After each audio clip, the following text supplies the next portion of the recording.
Tuan-tuan kalau diberi hadiah, tuan-tuan nak 50 ke nak 5? Mesti 50 kan? Nabi Musa kata tak payahlah ambil 50. Umat kau tak mampunya. Tak mampu.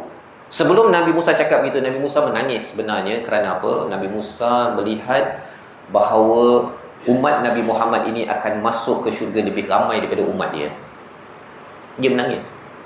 Tapi dia bukan dengki ya. Maksudnya dia beri pula cadangan pada Nabi agar umat Nabi Muhammad ini jangan sampai gagal. Walaupun 50 itu adalah hadiah, tetapi hadiah ini ada liability tuan-tuan. Ada liability. Kan? Kalau kita tak guna hadiah pada tempat yang betul.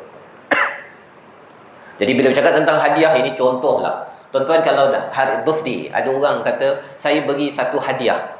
Satu kereta. Tuan-tuan happy? Happy. Tapi kita saya bagi 50 kereta. Gembira ke?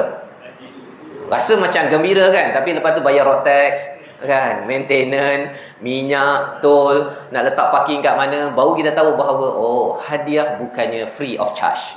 Ya, memanglah free tadi. Tapi di sebaliknya itu ada tanggungjawab ya yang perlu kita laksanakan. Baik.